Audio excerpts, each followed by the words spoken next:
fancies of less fortunate young men turn to love. The thoughts of the more fortunate turn to baseball.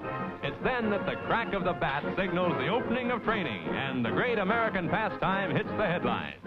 The job of melting off that winter suet falls alike to big leaguers in Florida and little leaguers on the streets of New York. To generations of youngsters with dreams of following to fame the Diamond's great heroes, baseball has meant fun, exercise, and fresh air. Like many another sport, baseball has made way for the ladies. They train like men for professional games which draw 1 million paid admissions every year. From coast to coast and even from Canada and Cuba comes the cry, "Slide, Sadie, slide!" Finally, the big day arrives, the start of a new season. The faithful rush for seats to root on the home team. This is Ebbets Field in Brooklyn, ready for the Dodgers opener. Now, however, through the magic of the movies, we're able to whirl back through time to join the crowd that formed before that same Ebbets Field more than 30 years ago in 1917. It was a period when some of us were young and many of us hadn't even been born. But except for their clothes, the fans and fanettes then were like those today, willing to line up all night if necessary for the chance to witness a crucial game. Though talking movies, cellophane, crossword puzzles, and zippers were still in the future, the push and the shove had already been invented. Inside, you might see President Woodrow Wilson arrive, for this was the Wilson era of World War I, of America's first draft and first income tax, of the Model T Ford, long dresses, and a pennant-winning New York Giants team under iron-willed John McGraw. Manager McGraw, who once refused to play a World Series, was beaten by Chicago 4-2. Boston kids found an idol in a Red Sox southpaw named Babe Ruth, who set a record by pitching 29 scoreless World Series innings in a row. In 1920, Wilbert Robinson's Robins met Chris Speaker's Indians from Cleveland. Despite Burley Grimes' pitching, Brooklyn lost the series, and in this yesteryear of quiet leisure, the crowd drifted home.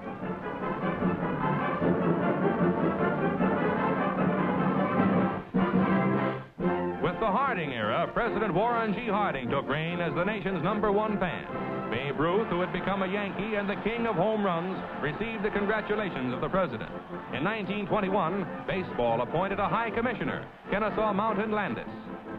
The World Series, first played in 1903, had by this time become the most important annual sporting event.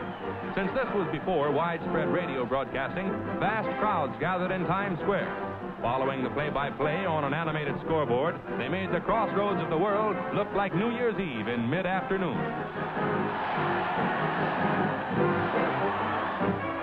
The Coolidge era found the Roaring '20s at their loudest and funniest.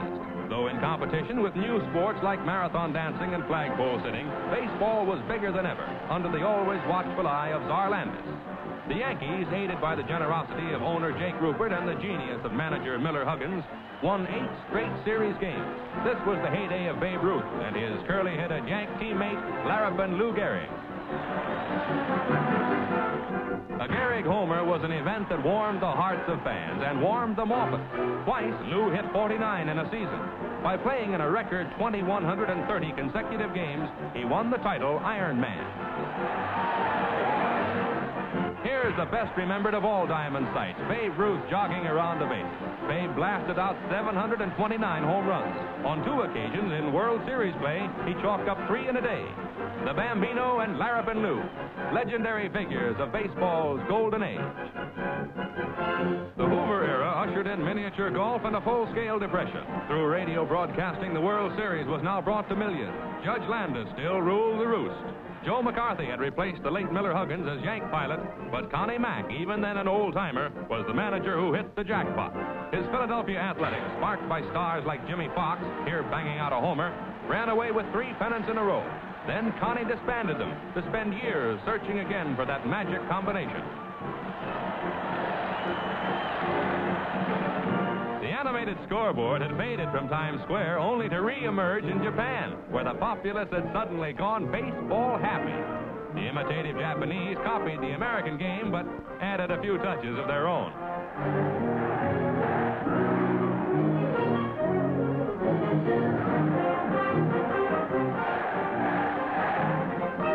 The Roosevelt era found the gay and beloved FDR in the president's box and saw the nation through the NRA, a goldfish swallowing craze, 2 World's Fairs, and a World War.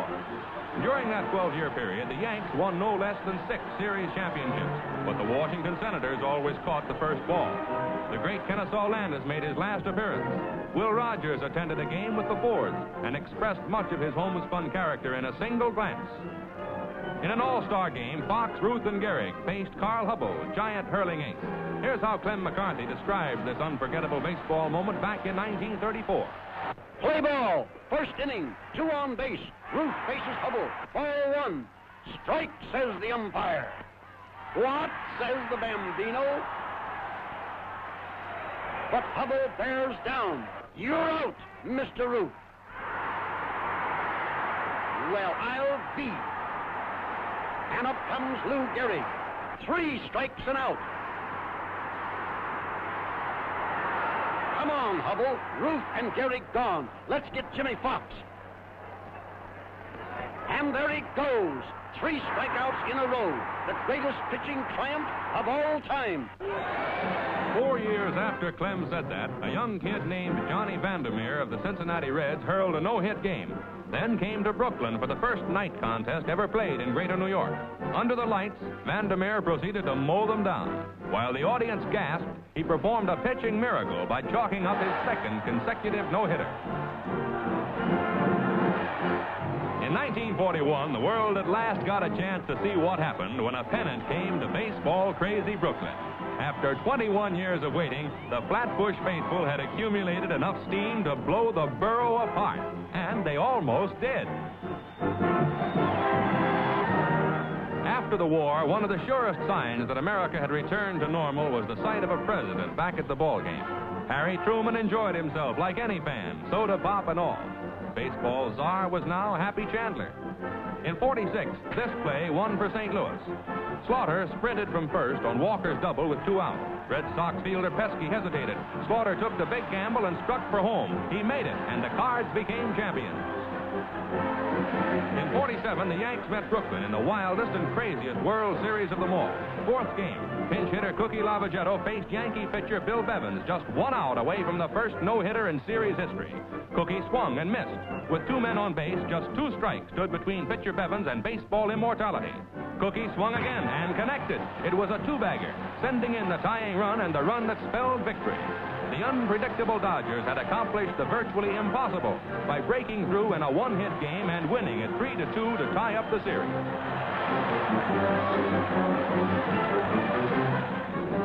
The 6th game provided this sensation. Joe DiMaggio murdered one, sending 2 runners heading home. But dashing to the gate was an unknown outfielder named Al Gianfrido to snatch away what seemed to be a sure home run. Cheated of his big moment, DiMaggio trotted into the outfield. The Yankees finally won after 7 games as big city fans neared complete exhaustion. Cleveland met Boston in '48. Coming up is the disputed pickoff play. Lou Boudreau claimed he nailed Phil Mazie off second, but the ump said safe. The controversy still rages, for that decision gave the Braves the opener. Trailing by a single run in the 6th game, Boston got its last chance, but Sibby Sisti's bunt spelled double play. Gloom descended on Beantown. Bearden pitched to Holmes, and Holmes batted out a long fly to Bob Kennedy, who ended the series for victorious Cleveland with a dance. For more than a century, this has been part of America. The excitement, the crowds, the color, the spectacular catches and the boneheaded plays, the slides, the steals, the home runs, the arguments, all the things that spell baseball.